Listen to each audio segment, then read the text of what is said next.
Everyone, welcome to Harsha की class. आज इस क्लास में हम देखेंगे science of class 8 chapter number 2 micro organisms friend and foe. तो ये इस चैप्टर का पार्ट 2 है। ये पार्ट 1 हम ऑलरेडी डिस्कस कर चुके हैं। मेरे चैनल पे वीडियो ऑलरेडी अपलोडेड है, आप वो वीडियोस जाकर के ज़रूर देखें और कॉन्टिन्यूएशन में फिर ये पार्ट 2 भी देखें। पार्ट 1 में हमने डिस्कस किया था माइक्रो ऑर्गेनिजम्स क्या होते हैं और फ्रेंडली माइक्रो ऑर्गेनिजम्स के बारे में हमने देखा था कि माइक्रो ऑर्गेनिजम्स से हमें कहाँ कहाँ क्या क्या फ़ायदे मिलते हैं, कहाँ कहाँ यूज़ किया जाता है माइक्रो ऑर्गेनिजम्स का। इस पार्ट में हम देखेंगे हार्मफुल माइक्रो ऑर्गेनिजम्स कौन कौन से होते हैं, हमें क्या क्या डिजीज़ेज़ होती हैं माइक्रो ऑर्गेनिजम्स से। तो इस चैप्टर को अब हमें कंटिन्यू करना है from the topic harmful microorganisms. तो चलिए स्टार्ट करते हैं। Micro organisms are harmful in many ways. Some of the microorganisms cause diseases in human beings, plants and animals.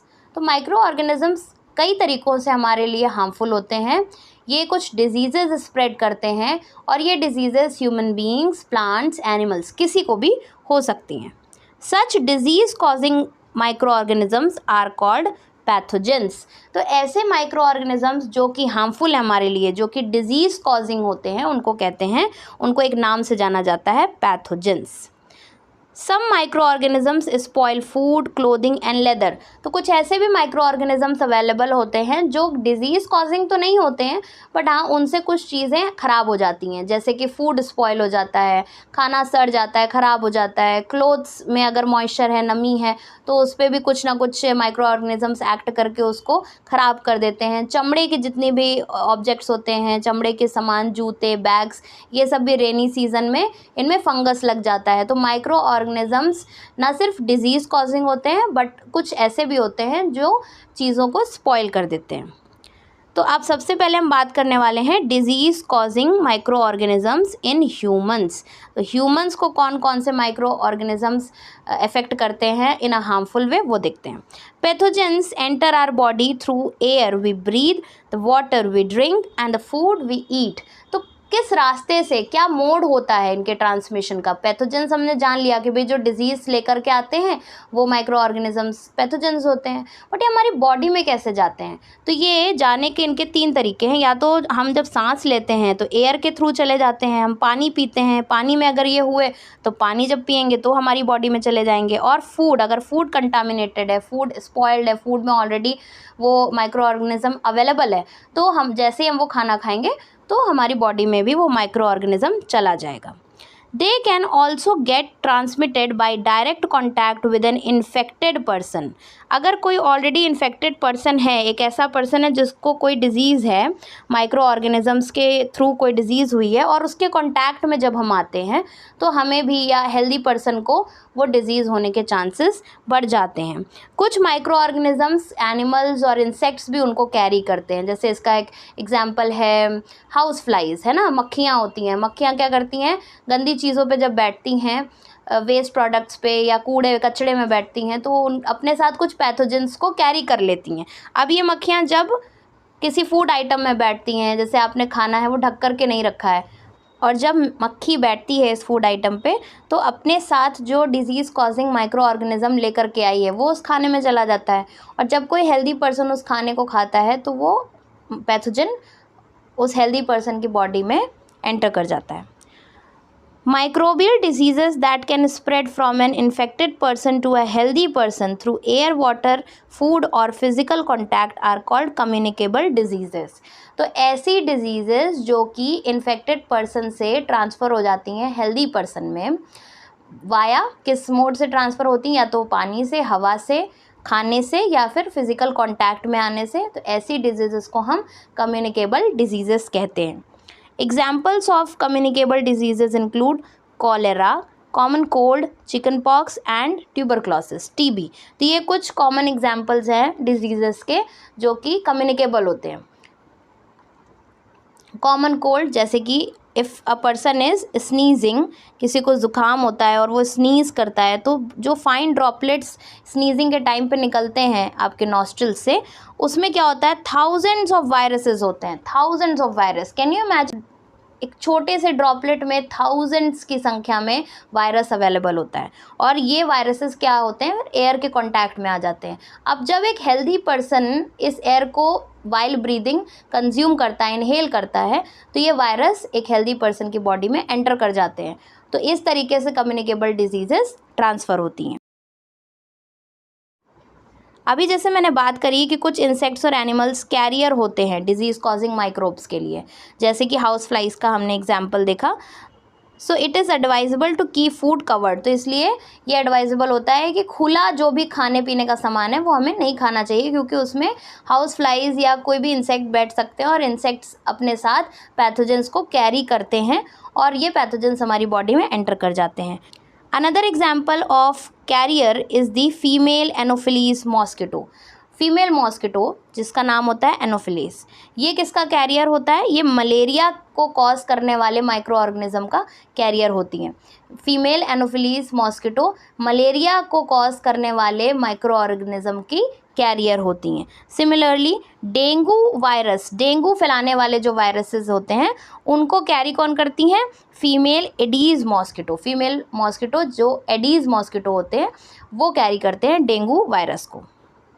तो अब कैसे इनको रोका जाए कैरियर्स को, अब जैसे मलेरिया की बात करें तो all mosquitoes breed in water, चाहे वो डेंगू हो या मलेरिया, के लिए क्या करना चाहिए कि वाटर को कहीं पर भी इकट्ठा नहीं होने देना चाहिए, क्योंकि इस तरीके के जो मॉस्किटोज़ हैं ये वाटर में ही जर्मिनेट होते हैं, ग्रो करते हैं। नाउ टेबल 2.1 इज़ गिवन, ये एक बहुत अच्छा सा टेबल गिवन है जिसमें कुछ ह्यूमन डिजीज़ेस मेंशन है और कौन से माइक्रो ऑर्गेनिजम्स की वजह से वो डिजीज़ेस होते हैं, इसको एक बहुत अच्छे से टेबुलर फॉर्म में शो किया गया है। तो पहले क्या है, डिजीज़ का नेम है, फिर ये किस माइक्रो ऑर्गेनिज्म से होता है वो मेंशन है, मोड ऑफ ट्रांसमिशन क्या है, मीन्स एयर वाटर फूड किससे हो रहा है कंटामिनेशन, और प्रिवेंटिव मेजर्स क्या है, इससे बचने के लिए, इसकी रोकथाम के लिए क्या मेजर्स लेने चाहिए। ट्यूबरक्लोसिस यानी TB, measles, chicken pox and polio. Tuberculosis जो है वो बैक्टीरिया उसको कॉज करता है, बैक्टीरियल डिजीज़ है टीबी, और मोड ऑफ ट्रांसमिशन क्या है, एयर के थ्रू ये ट्रैवल करते हैं। मीजल्स एक वायरल डिजीज़ है, mode of transmission air. Chicken pox एक वायरल डिजीज़ है, एयर या फिर डायरेक्ट कॉन्टैक्ट में आने से हो जाता है। Polio is a viral disease, और ये भी एयर या वाटर के, मतलब कंटामिनेटेड एयर या वाटर का यूज़ करने से ये फैलता है। मेजर्स क्या है, keep the patient in complete isolation, ऐसे पेशेंट को कंप्लीट आइसोलेशन, बिल्कुल अलग रखना चाहिए, और जो भी चीज़ें ये पेशेंट यूज़ करता है, कोई भी छोटी से छोटी चीज़, वो सब इनका सेपरेट होना चाहिए, वो और बाकी लोगों को इस्तेमाल नहीं करना चाहिए। Vaccination should be given at suitable age, जो करेक्ट एज होती है एक पर्सन को वैक्सीनेशन देने की, उस एज में इन पर्टिकुलर डिजीज़ेस के लिए वैक्सीन लग जाने चाहिए। Second set of diseases include cholera and typhoid, ये दोनों के दोनों बैक्टीरियल डिजीज़ेस हैं। कंटामिनेटेड वाटर और फूड के यूसेज से ये डिजीज़ेस फैलती हैं। इन्फेक्टेड पानी या फूड अगर खा लेते हैं तो ये डिजीज़ेस स्प्रेड हो जाते हैं। Maintain personal hygiene and good sanitary habits, तो गुड हाइजीन मेंटेन करके रखना चाहिए। क्या हाइजीन, कि you should wash your hands regularly, खाना खाने से पहले हाथ धोने चाहिए, है ना। कोई भी खुली चीज़ें, हमें अनकवर्ड जो फूड आइटम्स हैं वो नहीं खाना चाहिए। प्रॉपरली कुक्ड फूड या फिर बॉयल्ड ड्रिंकिंग वाटर पीना चाहिए। बॉयल्ड ड्रिंकिंग वाटर में क्या होता है, माइक्रो ऑर्गेनिजम्स ग्रो नहीं करते हैं, वो प्योर हो जाता है। वैक्सीनेशन, अगेन वैक्सीनेशन तो ज़रूरी है ही, इन डिजीज़ेस के होने के चांसेस ना के बराबर हो जाते हैं, और अगर होते भी हैं तो हमारी बॉडी इन डिजीज़ेस के लिए तैयार रहती है, इन डिजीज़ेस से फाइट करने के लिए तैयार रहती है। तो वो ऐसा हो, इसलिए क्या करना चाहिए, वैक्सीन का करेक्ट एज में लगना ज़रूरी है। Now hepatitis A, hepatitis A is a viral disease, और ये कंटामिनेटेड वाटर के थ्रू स्प्रेड होता है। इसके जो प्रिवेंटिव मेजर्स हैं उसमें drink boiled drinking water, boiled उबला हुआ पानी पीना चाहिए, और वैक्सीनेशन। मलेरिया एक प्रोटोजोअन डिजीज़ है। प्रोटोजोआ जो हमने रिमेंबर पार्ट 1 में हमने इसकी कुछ कैटेगरीज देखी थी माइक्रो ऑर्गेनिजम्स की, तो एक कैटेगरी हुआ करती थी प्रोटोजोआ। प्रोटोजोआ स्प्रेड करते हैं मलेरिया को, और मोड ऑफ ट्रांसमिशन क्या होता है, कौन कैरी करता है प्रोटोजोआ को, mosquito, female Anopheles mosquito carry करते हैं। Use mosquito net and repellents. Preventive measures में क्या है कि हमें मॉस्किटो नेट्स रेपेलेंट्स का यूज़ करना चाहिए और इंसेक्टिसाइड्स हमें स्प्रे करना चाहिए जिससे कि मॉस्किटो की ब्रीडिंग रुक सके, आसपास वाटर कलेक्ट नहीं होने देना चाहिए। तो ये चार्ट बहुत ज़्यादा इम्पॉर्टेंट है, इसको हमें अच्छे से समझना है और लर्न करना है। Now disease causing micro organism in animals. अभी तक हम बात कर रहे थे ह्यूमंस की कि ह्यूमंस में कौन कौन से डिजीजेस होते हैं because of these micro organisms. अब बात करेंगे एनिमल्स में कौन कौन सी डिजीजेस होती हैं माइक्रो ऑर्गेनिजम्स के through. Several micro organisms not only cause disease in humans and plants but also in animals. Okay जैसे कि एंथ्रैक्स। एंथ्रैक्स एक डेंजरस ह्यूमन और कैटल डिजीज़ है। एंथ्रैक्स एक तरीके की डिजीज़ होती है जो कि कैटल में भी हो जाती है और एंथ्रैक्स एक बैक्टीरियम के थ्रू स्प्रेड होती है। बैक्टीरिया इसको स्प्रेड करते हैं। देखते हैं कौन सा बैक्टीरिया होता है। ये बैक्टीरिया है बैसिलस एंथ्रेसिस। बैसिलस एंथ्रेसिस वो बैक्टीरिया है जो एंथ्रैक्स डिजीज़ को स्प्रेड करता है। सबसे पहले किसने डिस्कवर किया था इस बैक्टीरिया को? Robert Koch. रॉबर्ट कोच ने सबसे पहले इसकी डिस्कवरी की थी। Foot and mouth disease of cattle is caused by a virus. इसी तरीके से फुट या माउथ डिजीज़ भी हो जाती है कैटल्स में। Now disease causing micro organisms in plants. Plants में भी कुछ डिजीज़ेज हो जाती हैं माइक्रो ऑर्गेनिजम्स के थ्रू, और जब ये डिजीज़ेज होती हैं तो प्लांट की ग्रोथ या ईल्ड अच्छी नहीं होती, जो पैदावार है वो अच्छी नहीं होती है। कुछ प्लांट डिजीज़ेज मेंशन है जैसे सिट्रस कैंकर, ये एयर के थ्रू ट्रांसमिट होती है और ये एक बैक्टीरियल डिजीज़ है। Rust of wheat. Wheat plant में कुछ डिजीज़ेज हो जाते हैं, ये एक फंगी के थ्रू होने वाली डिजीज़ है और ये एयर के थ्रू, सीड्स के थ्रू ट्रांसमिट होते हैं। येलो वेन मोज़ाइक ऑफ भिंडी। भिंडी के जो प्लांट्स हैं उसमें इस तरीके की वायरल डिजीज़ है और ये इंसेक्ट के थ्रू फैलती है। फूड पॉइजनिंग क्या होता है? Boojho was invited by his friend to a party and he ate a variety of food stuff. On reaching home he started vomiting and had to be taken to a hospital. Doctor said he is suffering from food poisoning. तो कई बार होता है कि जब हम कुछ ऐसा खाना खा लेते हैं जो कि स्पॉइल्ड होता है, जो कि ख़राब होता है, एक्सेसिव खा लेते हैं अगर हम ऐसे फूड की क्वांटिटी, तो फूड पॉइजनिंग के सिम्टम्स देखने को मिलते हैं। फूड पॉइजनिंग मीन्स जो खाना हमने खाया वो पॉइजन की तरह एक्ट करने लगता है, हमारी तबीयत ख़राब होने लगती है, वॉमिटिंग, और कई कंडीशन तो ऐसी हो जाती है, इतनी सीवियर कंडीशन हो जाती है कि डेथ भी देखी जा सकती है बिकॉज ऑफ फूड पॉइजनिंग। तो ये बहुत ज़रूरी है कि हम खाने को प्रिजर्व करके रखें। प्रिजर्व करके रखने से क्या मतलब है कि खाना ख़राब ना हो सके, और ख़राब अगर हो गया है तो उसका कंजम्पशन हमें नहीं करना चाहिए। फूड प्रिजर्वेशन अब नेक्स्ट टॉपिक है। तो इसके कुछ मेथड्स गिवन है यहाँ पे, जैसे कि chemical method. Salts and edible oil are common chemicals generally use to check growth of microorganisms. हमारे घरों में सॉल्ट, जो हम खाने वाला नमक खाते हैं, या ऑयल्स हैं, इनका यूज़ करके नेचुरली ही खाने को प्रिजर्व किया जा सकता है। इसीलिए इन सब्सटेंसेस को क्या कहा जाता है? प्रिजर्वेटिव्स कहा जाता है। तो ऐसे सब्सटेंसेस जिनका यूज़ करके हम खाने को प्रिजर्व करते हैं, मतलब प्रिजर्व करने का मतलब ये होता है कुछ समय तक हम उनकी ड्यूरेबिलिटी बढ़ा देते हैं, कुछ समय तक वो ख़राब नहीं होते हैं, ऐसे सब्सटेंसेस को प्रिजर्वेटिव्स कहते हैं। वी ऐड सॉल्ट और एसिड प्रिजर्वेटिव्स टू पिकल्स। अचार में सॉल्ट डाला जाता है, ऑयल डाला जाता है ना, एसिटिक एसिड डाला जाता है। एसिटिक एसिड मीन्स विनेगर, सिरका, विनेगर का यूज़ किया जाता है अचार में। तो ये सारी चीज़ें क्यों डाली जाती हैं? इनके यूज़ से अचार हमारा फर्मेंट होता है और ख़राब नहीं होता है। इसी तरीके से sodium benzoate and sodium metabisulphide, ये दो केमिकल्स हैं जिनको यूज़ करते हैं प्रिजर्वेटिव्स के तौर पे। किसके लिए? जैम्स और स्क्वैशेस के लिए। जो पैकेट में जो स्टोर्ड चीज़ें आती हैं, इन केमिकल्स का यूज़ किया जाता है to preserve the food item. Preservation by common salt. Common salt जो घर में हम नमक यूज़ करते हैं, उसका यूज़ करके हम खाने को ख़राब होने से बचा सकते हैं। उसके यूसेज से बैक्टीरिया ग्रो नहीं करता है। Salting is also use to preserve amla, raw mangoes and tamarind. कच्चे आम, इमली, इन सबको प्रिजर्व जब करा जाता है तो इसमें भी नमक की कोटिंग कर दी जाती है। नमक में अगर इनको मिक्स करके रखा जाए तो ये चीज़ें ख़राब नहीं होती हैं। Preservation by sugar. Jams, jellies, squashes, ये इनको शुगर से प्रिजर्व करके रखा जाता है। शुगर रिड्यूसेस द मॉइस्चर, नमी को ख़त्म कर देती है शुगर। जो भी फूड आइटम है उसमें मॉइस्चर को ख़त्म कर देती है, रिड्यूस कर देती है, ना के बराबर कर देती है, जिसकी वजह से बैक्टीरिया वहाँ ग्रो ही नहीं करता, और जब बैक्टीरिया ग्रो नहीं करता तो फूड भी स्पॉयल नहीं होता है। Preservation by oil and vinegar, oil तेल जो हम खाते हैं खाने में, और विनेगर सिरका, इनका यूज़ करा जाता है, जैसे हमने अभी बात करी पिकल्स में इनको डाला जाता है, जिसकी यूसेज से जो पिकल्स हैं, अचार हैं, वो ख़राब नहीं होते हैं। Heat and cold treatments, you must have observed your mother boiling milk before it is stored और यूज्ड, आपने अपने घर में मम्मी को देखा होगा कि मिल्क को बॉईल करती हैं वो स्टोर करने से पहले या फिर यूज़ करने से पहले। तो ऐसा क्यों किया जाता है?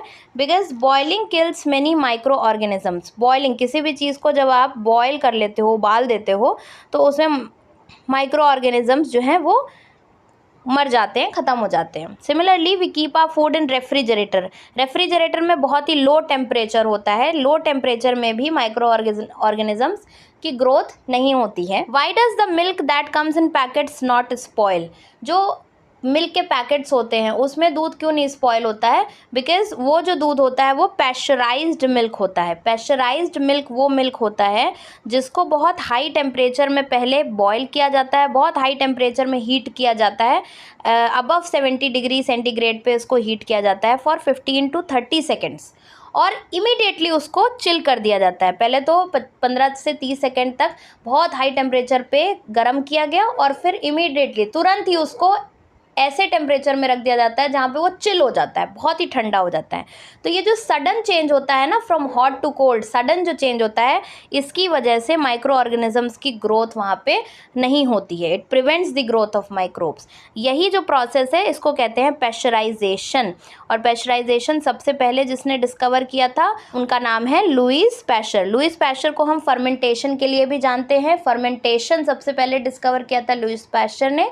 सिमिलरली पैस्चराइजेशन को भी डिस्कवर करने वाले लुईस पैस्चर ही हैं, इनके नेम पे ही इस प्रोसेस को पैस्चराइजेशन का नाम दिया गया है।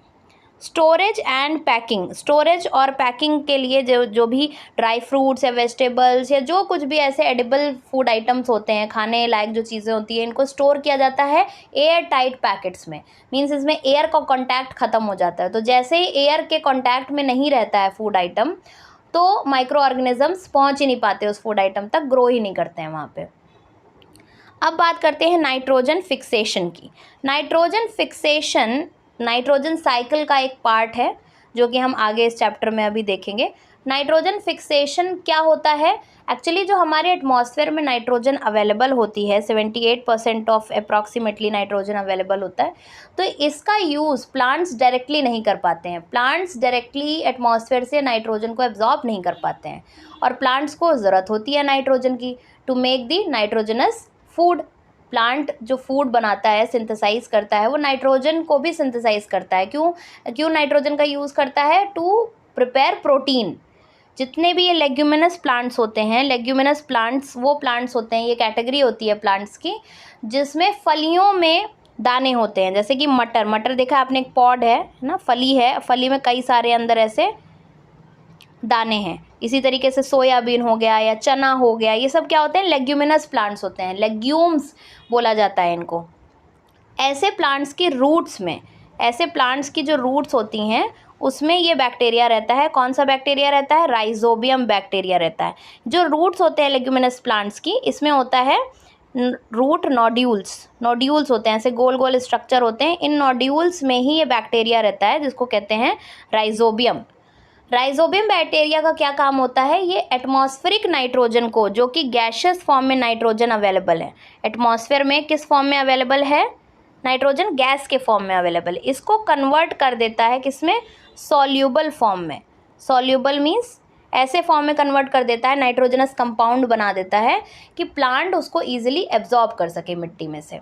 तो इस प्रोसेस को, conversion of gaseous form of nitrogen to soluble form of nitrogen, इस प्रोसेस को कहते हैं नाइट्रोजन फिक्सेशन। और ये नाइट्रोजन फिक्सेशन का काम कौन करता है? राइजोबियम बैक्टीरिया करता है। ये बैक्टीरिया कहाँ रहता है?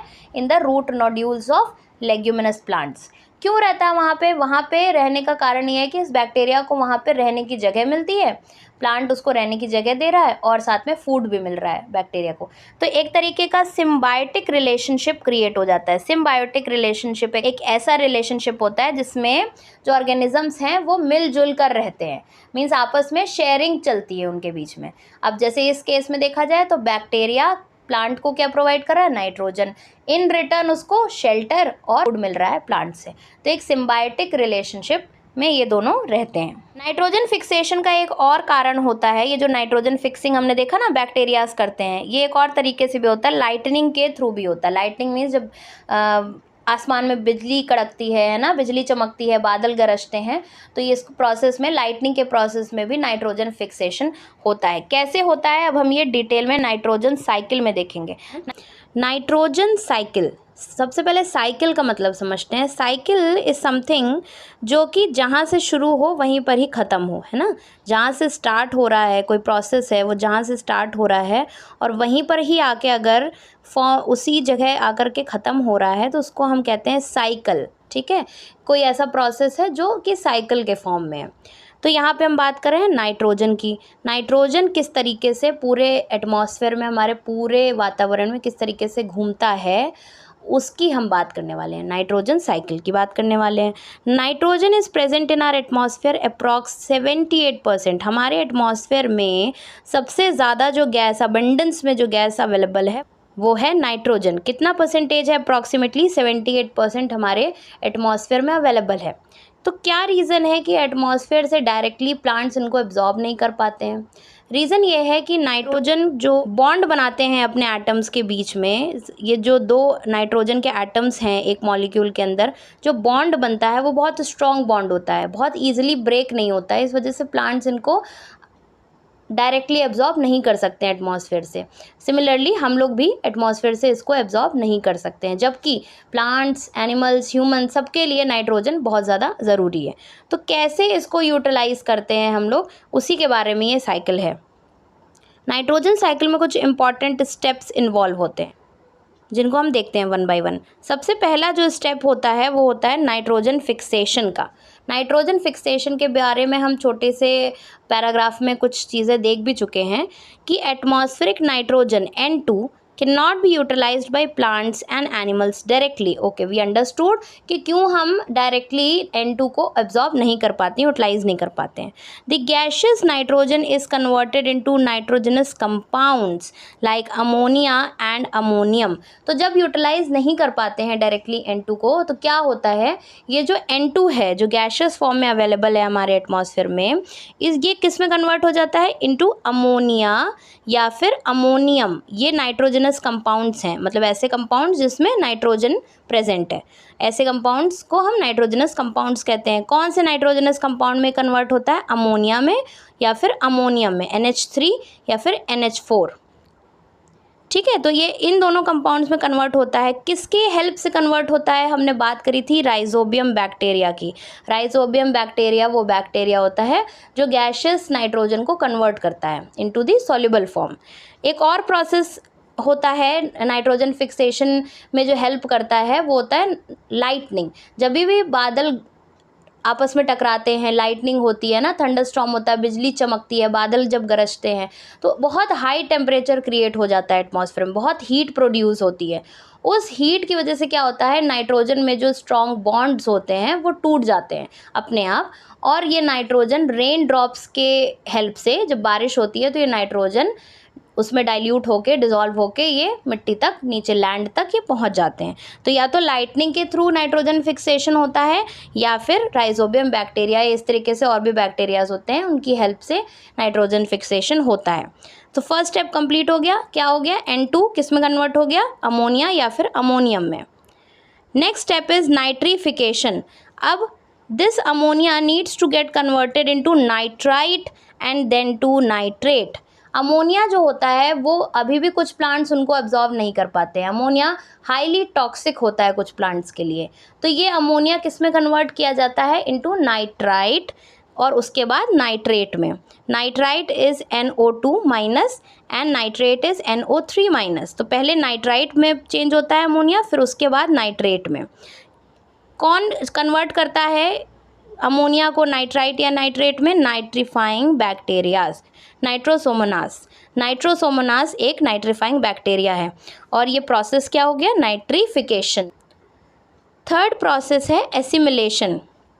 अब जो ये नाइट्रोजन कंपाउंड्स बन गए हैं, नाइट्राइट बन गया, नाइट्रेट बन गया है, या कुछ प्लांट्स तो अमोनिया भी यूटिलाइज कर लेते हैं, ये क्या होता है? अब ये मिट्टी में चले न्यूट्रिएंट्स और मिट्टी से प्लांट्स इन न्यूट्रिएंट्स को एब्जॉर्ब कर लेते हैं। ठीक है, अब यहाँ पे क्या होता है, जब प्लांट्स एब्जॉर्ब कर लेते हैं तो इन प्लांट्स को जो एनिमल्स खाते हैं उनकी बॉडी में भी नाइट्रोजन चला जाता है, या इन प्लांट्स के जो प्रोडक्ट्स हम लोग खाते हैं, लाइक मटर हमने खाया, चना, दालें, ये सारी चीज़ें जब हम खाते हैं तो हमें भी नाइट्रोजन मिल जाता है।